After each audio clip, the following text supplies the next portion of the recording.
presentation called Operators and Contractors under the new SEMS rule. Before we get started with the presentation, here are a few ground rules. We request that you turn all your phones and so on to mute so that we cannot hear your own noise. If you have a question or would like to talk with me or anyone else, at the top of your screen and pull down a menu and click on chat. This will send a message to the host, which is RMP call. Technical difficulties during the webinar, call area code 877-532-0806.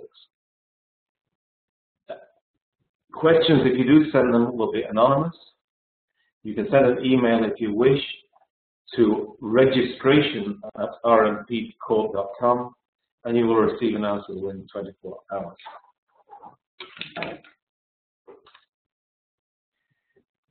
This presentation then is based on an ebook that I wrote. It's 34-page, 8.5 by 11 pages, was published about a month ago. And here you can see the address if you're interested in more details on that ebook. The same material is part of a 5-day offshore risk management course that I do in conjunction with Petra Skills, and it can be given either in a public course or privately. If you have further questions about consulting services or anything else to do with SEMS or contractor management, please contact our Risk Management Corporation at the address you see below, rmpcorp.com, and they will be glad to help you.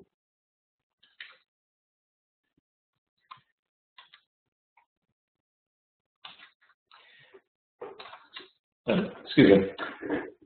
The background to this is I'm talking about the relationship between operators and contractors under the SEMS rule, which covers the outer continental shelf of U.S. waters. However, even though that's a relatively narrow focus, I think virtually everything I'm saying has a broader application to the whole relationship between operators and contractors when operating under a risk management or process safety management system. I put it there that MMS, the Minerals Management Service, was the one who sort of got this started. After the Deepwater Horizon accident, the MMS was replaced by Bureau of Safety Environmental Enforcement, which everyone calls BSEE. BSEE in their regulations make an extremely clear distinction between operators and contractors. An operator is an operator. A company that operates a platform or a drilling rig. It's nothing to do with science. Especially offshore, maybe more than onshore, you will often get a situation where the operator is a relatively small company, and some of the contractors, such as we saw with Deepwater Horizon, like Transocean and Halliburton and Cameron, are quite large companies. For convenience, the MMS, as it then was, divided operators into 3 broad categories, according to the thousands of barrels of oil equivalent that they produce each day. High, moderate, and low. The importance of this is that high operators typically have their own safety management system, which is pretty high quality, and also probably have a good working relationship with contractors. So as we move toward the smaller operators, things are not so good. These companies, about 3 or 4 years ago, reported quite a lot of information on the status of their safety management systems. And the MMS, as it then was, and became BSEE, used that information to help set up this thing about operators and contractors. It's important to understand the information was not verified through an independent audit, and there may have been a little bit of thinking.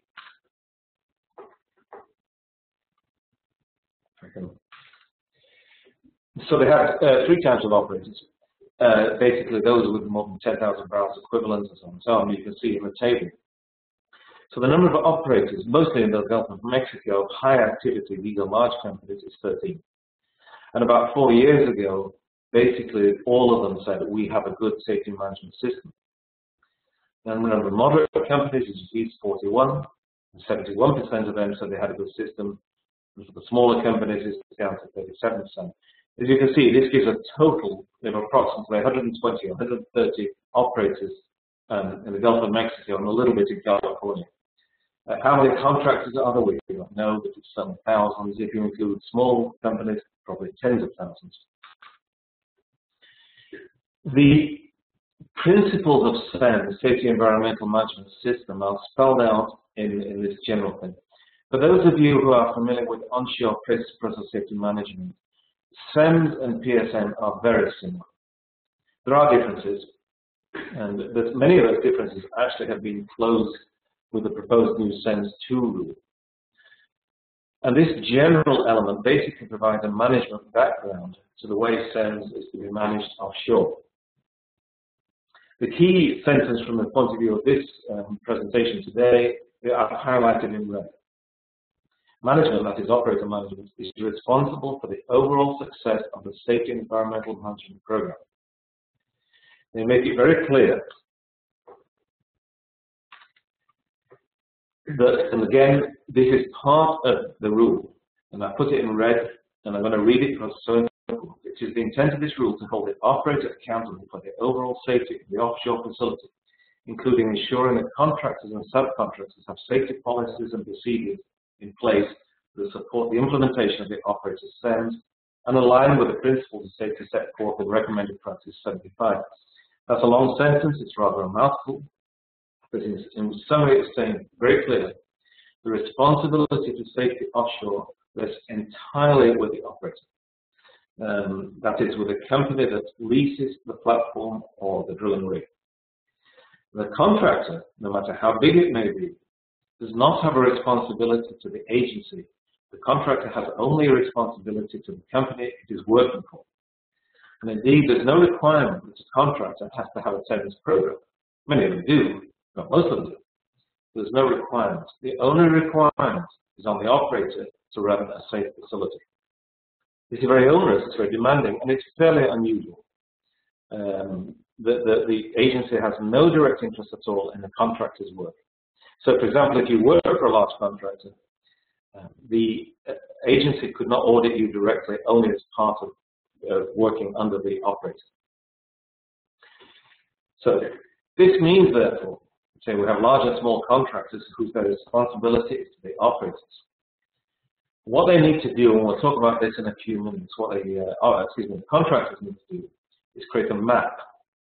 And they will map to the operator's program, not to the SEMS rule, at least under the law, although there is a good reason for mapping to the SEMS rule, and we'll talk about that later. Many of the smaller companies will not need all the 12 elements. The 12 elements correspond to the 14 elements of process safety, management, change, procedures, mechanical integrity, that kind of thing. The picture on the left was taken approximately 2 or 3 weeks after the Macondo well was sealed up. You recall that after the Deepwater explosion, Deepwater Horizon, the Macondo well leaked, not leaked, it spilled large quantities of oil for about 2 months. They got it bottled up and sealed. And then shortly afterwards, there was a platform nearby called Mariner. Mariner was not operating, but it was live. They had live hydrocarbons on the platform. There was a painting contractor on board. There was a fire. The fire was not a hydrocarbon fire, it was to do with paint. This painting contractor to me is interesting because it's a small contractor. The men you see there are all the painting contractors. When the fire started, they put on their life jackets and jumped overboard. Fortunately, no one was hurt, which begs a lot of questions like, why didn't you use the lifeboats?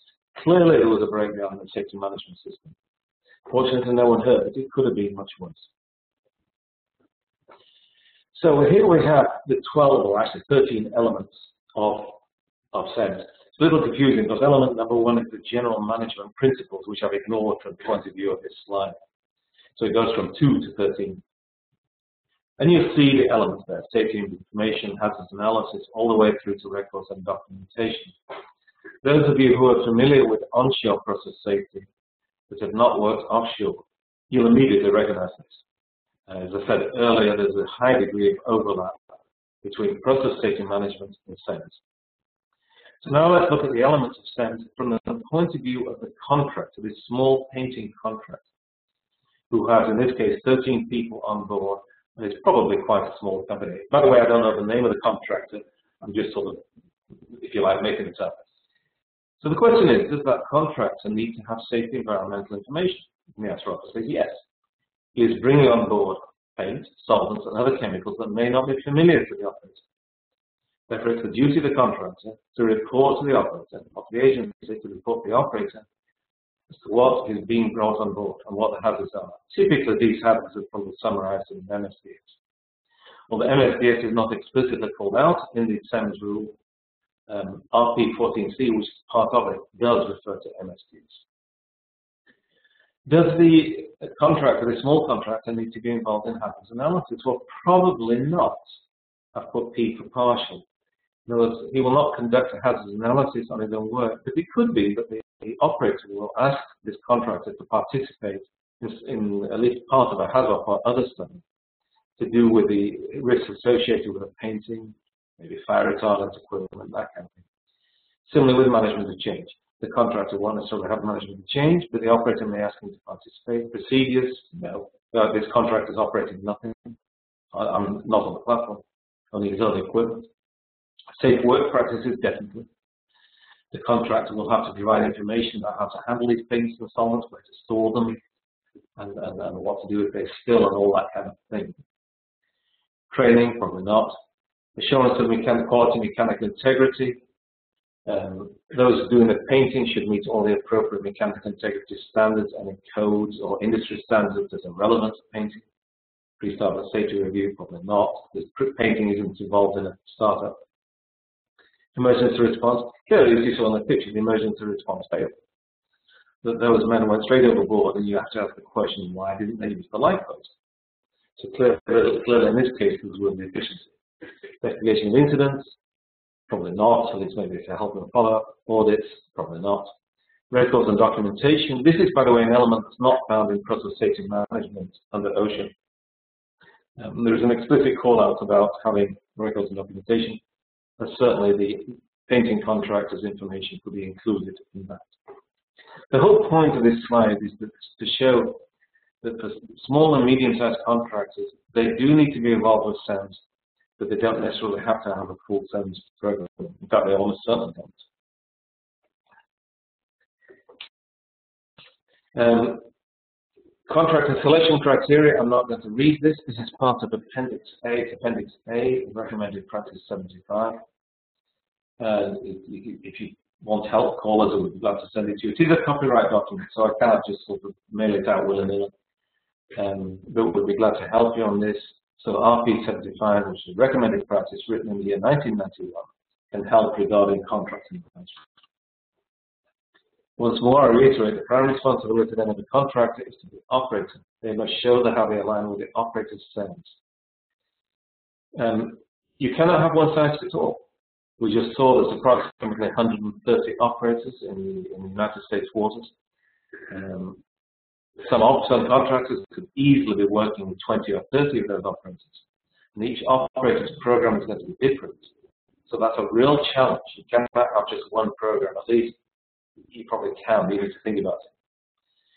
The contractors can be audited, but only as part of the operator's audit.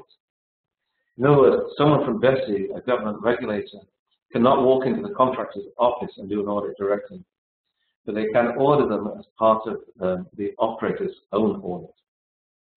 We strongly recommend you write a bridging document. We'll talk about that in a minute here. On the right-hand side, you see the elements of SEMS. Once more, these are very similar to the elements of process safety management. You saw them earlier in the earlier slide. There's 12 technical and management elements. The operator, especially a large company, what we saw earlier called high activity, will almost certainly have its own SMS. You'll see to the left of the slide, Safety Management System. It will be unreasonable and way too onerous to expect the operator to rewrite and write a brand new SEMS program. That would be silly. They already have a safety management system. So what you do is you map. You say paragraph E, part 1 of 250/1914 requires certain things. And here's where we can find them in our own documents. In our own documents, paragraph A, B, C, paragraph X, Y, Z, provides information that demonstrates that we are complying with the requirements of 1914 E1. What I think people are finding in practice is that the company's own safety management system, this works quite well, but maybe not totally. They may have to add some additional information, but not a lot. And here's a similar thing for the contractor. Again, the contractor probably will have a safety management system, and once more, he or she can map it to the SEMS program as shown here. And if they don't have a safety management system, perhaps they're going to have to write one. Many of the smaller contractors probably are going to need help here. It's quite demanding, but as I said earlier, you don't have to do all of SEMS. And here's how you combine it.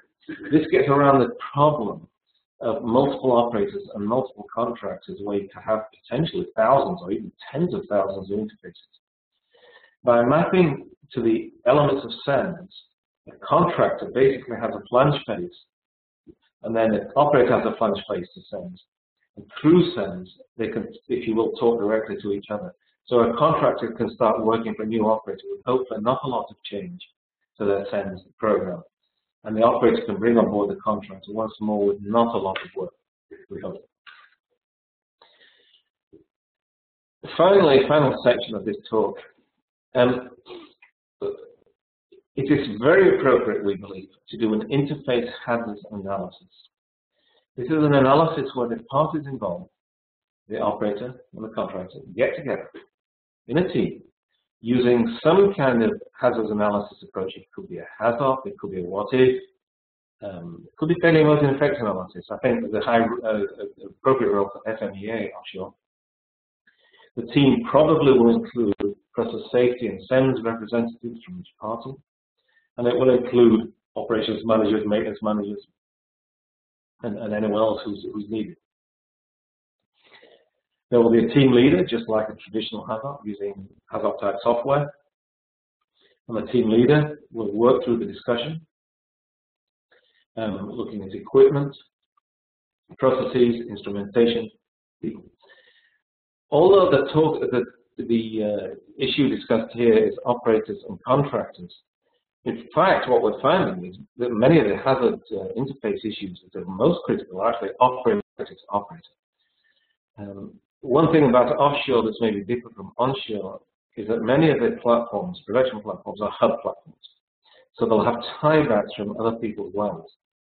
I mean, I've certainly been on platforms where there could be as many as 4 or 5 companies bringing their pipelines on board someone else's hub platform. The oil and gas are mixed and then come to the beach together. So this leads to lots of potential hazards interfaces like coordination and management of change and that kind of thing. So there's 2 approaches to this interface hazard analysis. The first, which we've just talked about, is to do more traditional hazard, and I've done those and they work very well. Where you look at through equipment. Could you get reverse flow from company A to company B, and if so, what would happen? Do our instruments work properly? Do they fight each other? During an emergency, will they also go the same direction? People. If we have management change issues and things like that, or change in organization, do the 2 companies talk to each other? The second approach is shown at the bottom, is to analyze this building interface hazard analysis through the elements of the SEMS. So I think that concludes the presentation. So at this point, I'd like to wrap it up. I'm sorry, I'm still a bit running to snacking. This is just taking 20 minutes, and I wanted to keep it short. So what I'd like to read to conclude is to say that the operator-contractor interface is extremely important offshore. It's extremely important onshore. But the philosophy offshore has been to place the responsibility completely on the operator, and the contractor reports to the operator, not to the agency. And we strongly recommend this kind of interface hazards analysis so that the various parties can sort out the issues that go between. Although I don't have a slide on this, of course I probably should conclude in 1988 the Piper Alpha accident, that, as you know, the inventory of gas and oil on an offshore platform such as Piper is quite small, typically 20 minutes at most. Therefore, if you have a severe event, if you block in the platform, block in the other people's risers, and blow down within 15 minutes, you should be in good shape. The initial death toll on Piper was about 7 people, it is thought. Yet the final death toll was 147. And why did those 140 men die? Because the other platforms kept feeding oil and gas into the blazing inferno. Clearly, there was an enormous breakdown in the hazard interface. and as a result, many men died. So I'd like to stop at this point. I'm going to pass it over to Solveig from Risk Management Professionals, and I think she can take charge of the discussion, any questions or answers, any questions and answers in discussion. So I'll leave it at that. Thank you very much for attending. Please let me know if I can help anymore. Okay.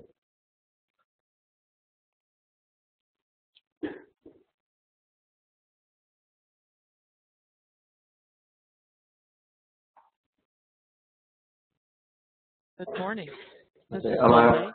If anybody has any questions, feel free to send them through the chat window, which you can find by pulling down the drop-down menu at the top of your screen.